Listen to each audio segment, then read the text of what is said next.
Hi everybody, Miscellaneous here and welcome back to my channel. For those of you who are new, this is where I take you to see offbeat, quirky and interesting tourist attractions. Today I have been to Claremont Landscape Gardens, which are in Esher, Surrey. There is a Claremont House as well, but that's now Claremont Fan Court School, so we weren't allowed to go in there.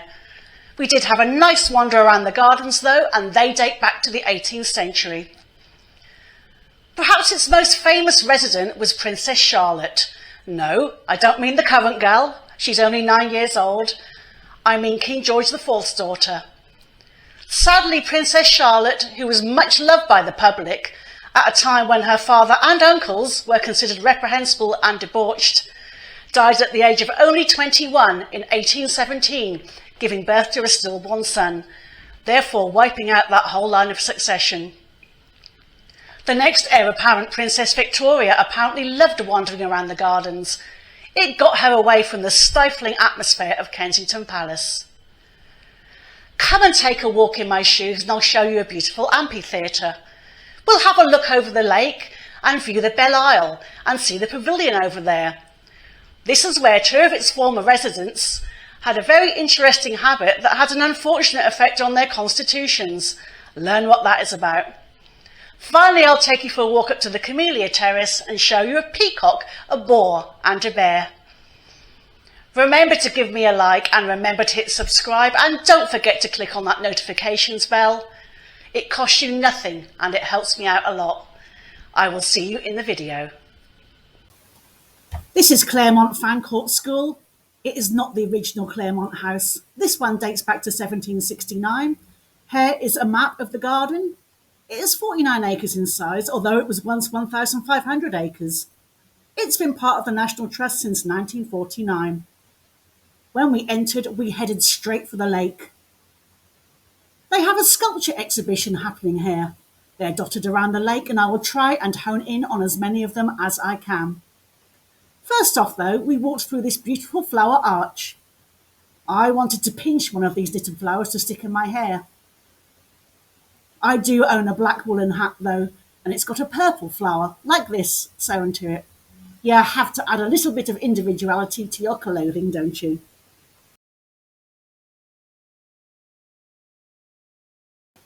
Now, Sir John Vanbrugh was a playwright and spy, as well as being the architect of both Blenheim Palace and Castle Howard. He bought this estate in 1709 and began to develop it for his own personal use, and the garden was created to accompany the original Claremont House. In 1714, Vanbrugh sold the estate to Thomas Pelham-Holles, twice Prime Minister and later Duke of Newcastle. With the assistance of Vanbrugh and landscape designers Charles Bridgman and William Kent, Newcastle added the amphitheatre, lake and other key features.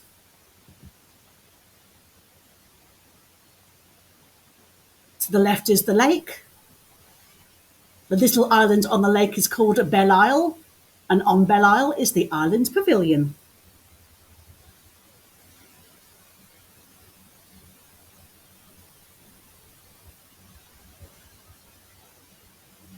I've sped you up in parts throughout this video, otherwise it will drag on for far too long. The sculpture straight ahead reminded me of a totem pole.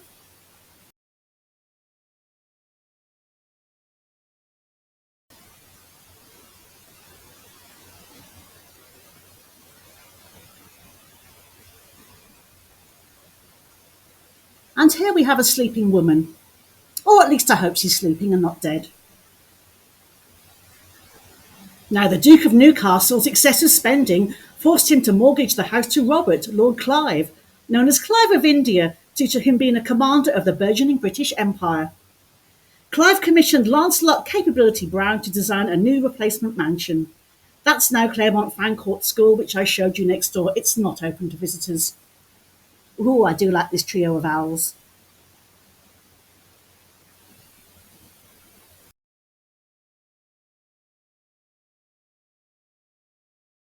Sadly, Clive committed suicide the same year the house was completed and never got to live in it.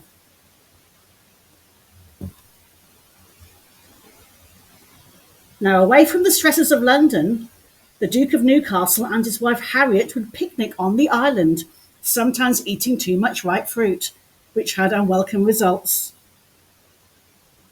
They loved their pineapples, and the island was fitted with a kitchen and, one might hope, a toilet.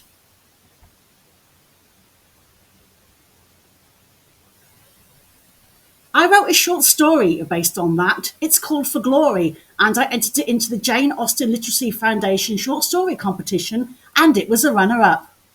I published it as part of an anthology, which is available on Amazon as both a Kindle edition and a paperback.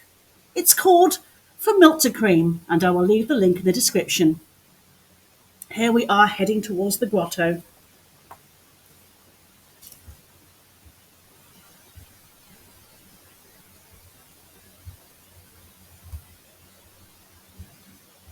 It was much easier to see last time I was here, as it was February and it wasn't quite so overgrown.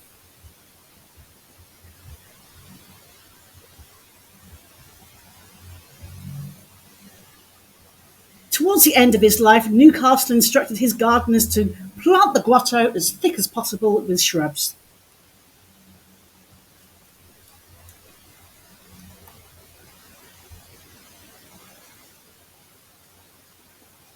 We have a bird here.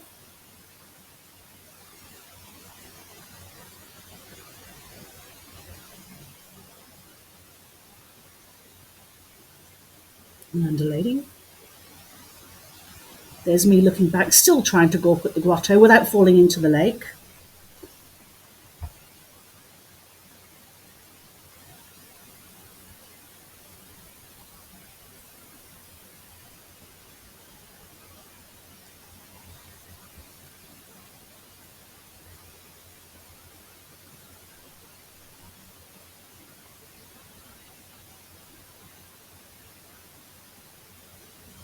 I love this swimmer sculpture. That was one of my favourites.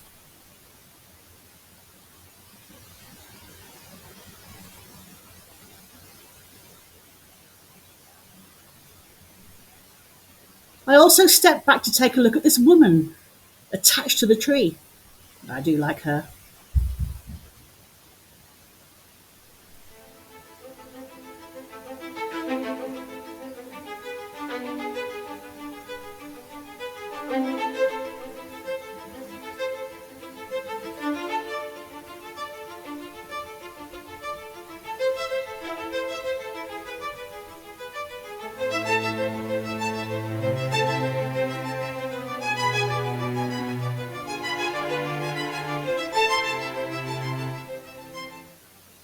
Here I am wandering through the bushes again and trying to see more of the grotto without falling in. It is coming into perspective now, though.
Finally, a full view of the grotto and lake. Isn't that spectacular? This gorgeous dragonfly sculpture. These white seats are fixed and they abound throughout the garden. Now, they do have phrases on them pertaining to Princess Charlotte, but people were on them and I wasn't about to shoo them off so that I could have a read.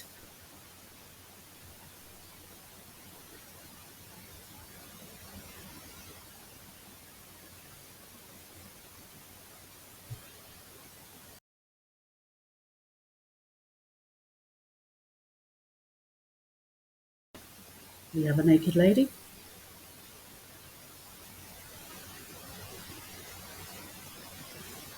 Now, the pool was once circular. Many changes have taken place over the years.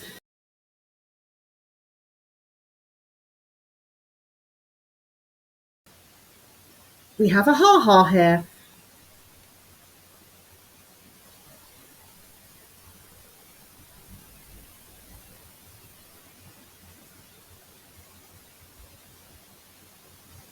Now, a ha-ha is traditionally a ditch used to keep animals either in or out. Called a ha-ha because people don't realise it's there until they fall into it, making other people laugh.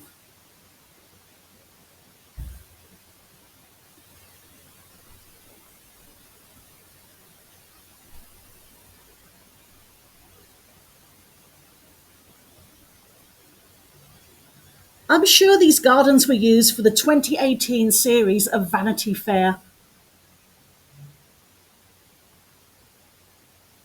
Part of that was also filmed at Painshill, which I visited recently and vlogged about, and I will leave the link on my end page.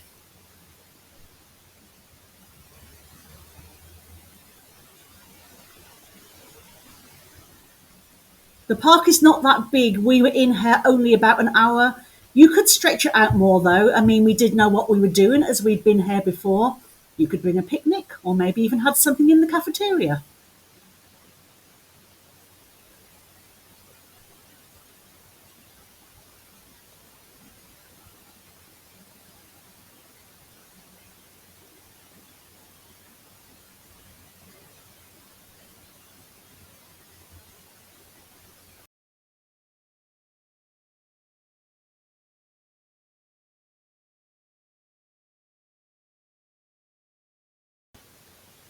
Well, you just got a glimpse of me in that mirror sculpture.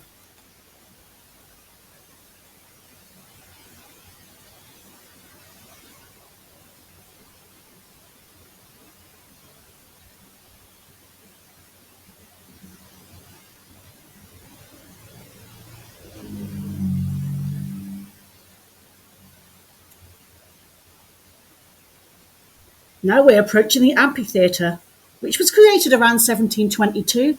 Here is my book, From Milk to Cream. It's an anthology, and the link is in the description.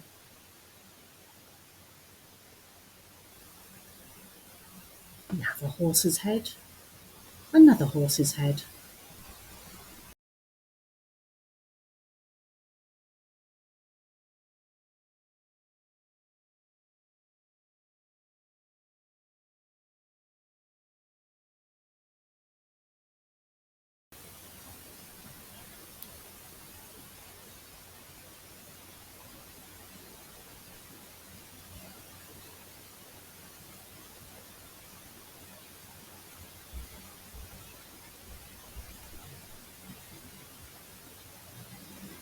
Here we are standing right underneath the amphitheatre. Isn't that spectacular?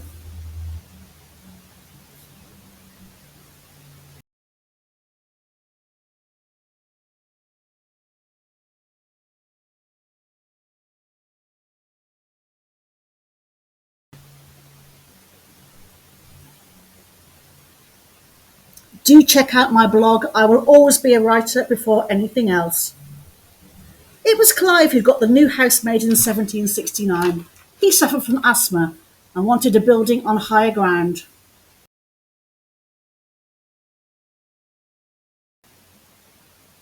Here we have an ornamental boar.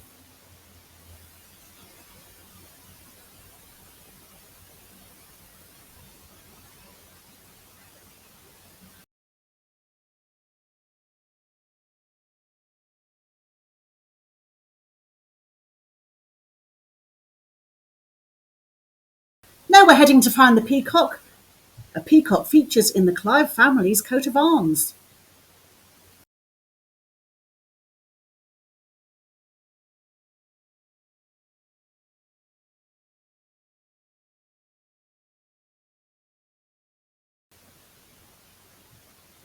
Here we are. Here is the peacock.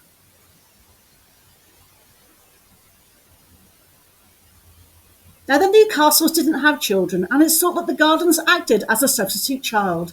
They lavished a lot of care and attention on them. And here we have the ornamental bear.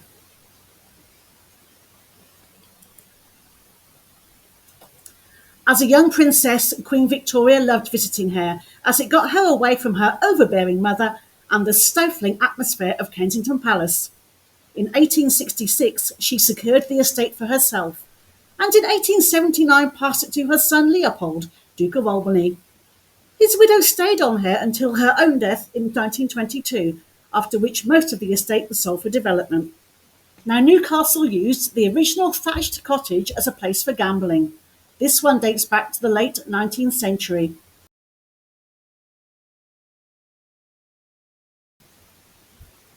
Princess Victoria enjoyed playing here, and you can dress up and role play too, if your little heart so desires it. That is when the thatched cottage is open, and it wasn't on this day. But I'll show you some photographs I took last time.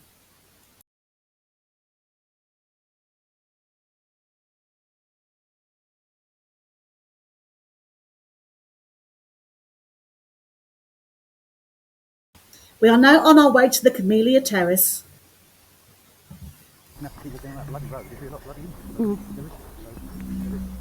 I haven't included much background noise in the video, as I'm sure you don't want to listen to me and the Super Dean chantering on. It was quite a quiet day though.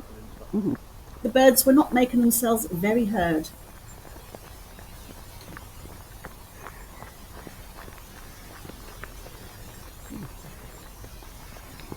Now, Princess Charlotte of Wales and Prince Leopold were married in 1816. They received Claremont as a wedding present from Parliament. This is where the young couple embarked on married life.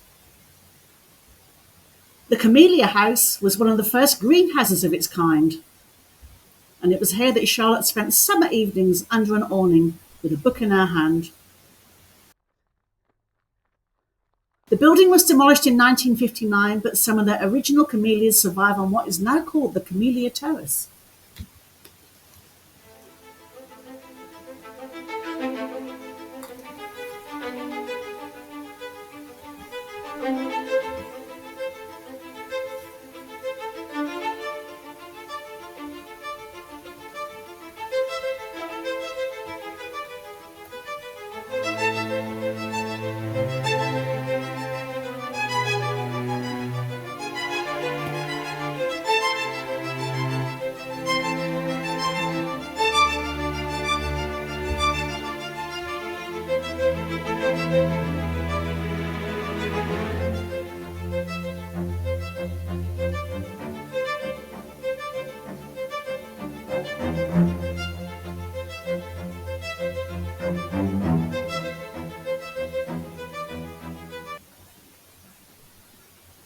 Look at the fantastic view.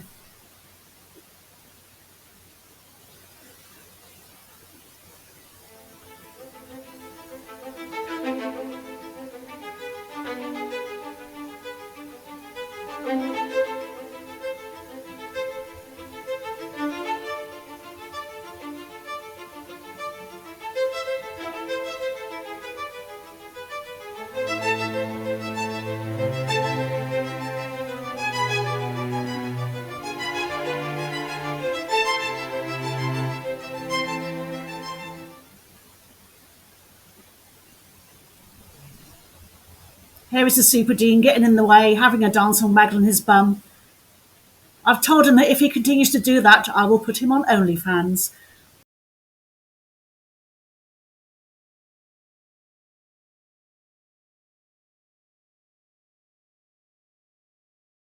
Now we are heading up towards the Belvedere, which was the meeting place for the Kit Kat Club.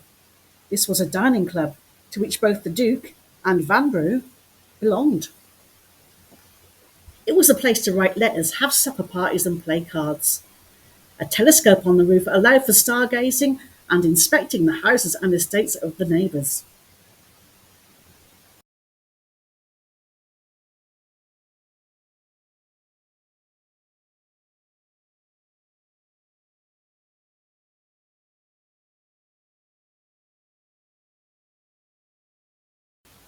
This part was once a bowling green. We'll turn around for a look back at Belvedere.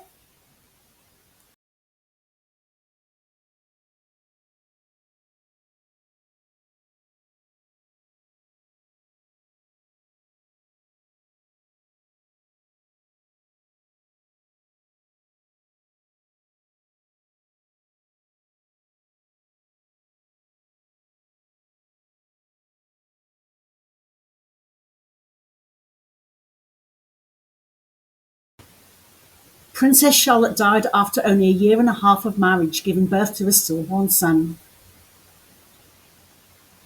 If the child had lived, he would have been King of England and there would have been no Victorian age. She was a very popular member of the royal family. Indeed, such was the outpouring of grief that linen drapers across Britain ran out of black cloth for mourning dress. Her husband, Prince Leopold, was devastated.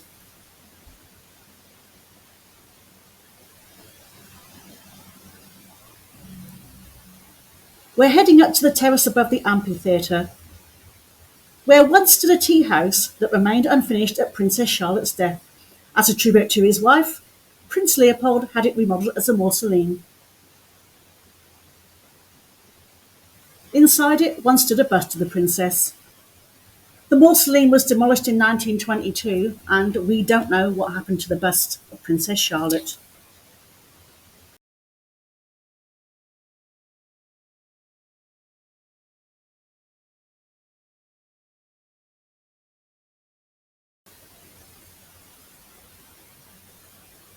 The view over the lake from this high vantage point is spectacular.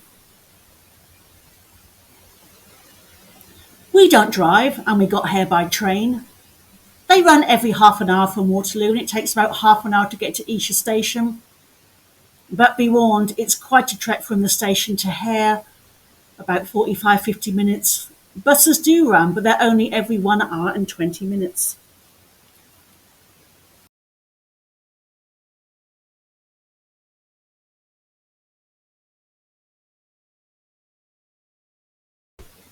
This stone is simply inscribed, "My Charlotte is gone." Here's a picture of Princess Charlotte. I have seen her wedding dress on display, and here's a picture of that. It is beautiful and silver. Here we are heading down to the Ninepin Alley.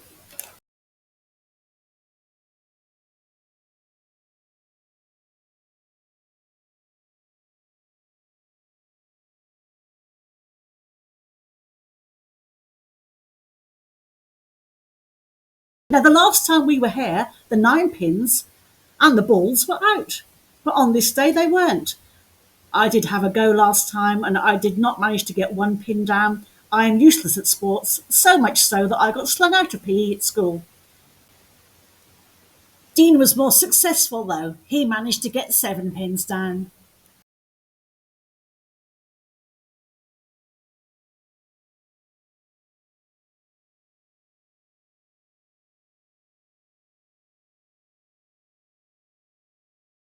Here's a good gulp around the garden.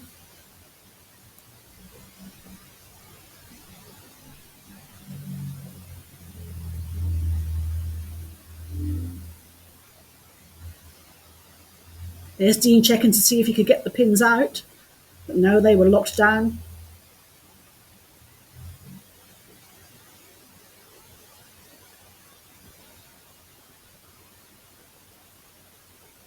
And a photo from last time we were here.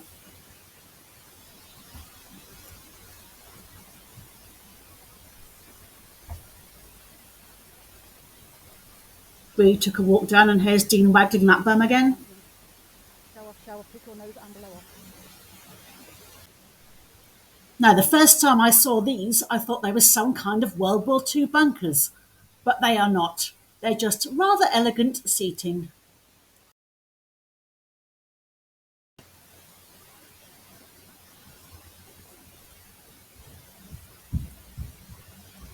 We sat and had a relax before the long schlep back to Esher station.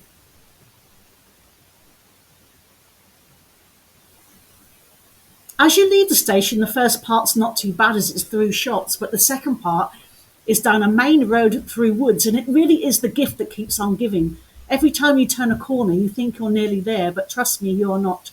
Still, this place is worth the odd visit. This is the last sculpture we saw. And I had to show this little nook because of the way the trees grow here.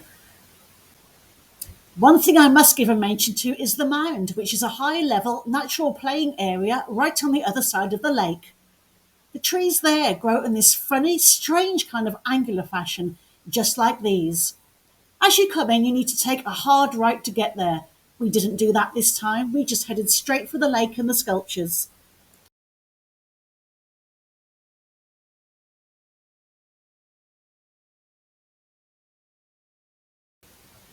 Here are some photographs, and here are the steps up to the mound, and here are the trees growing like a bowery, and here they are growing in that strange angular fashion, and these are the steps down.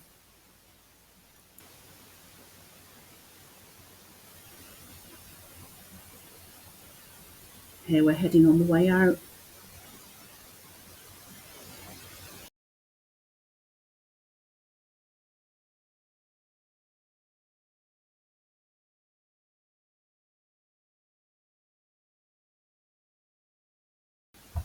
I will leave you with a view of the outside of the cafe and these hungry birds chowing down on leftovers on the stacked up plates beside the bins.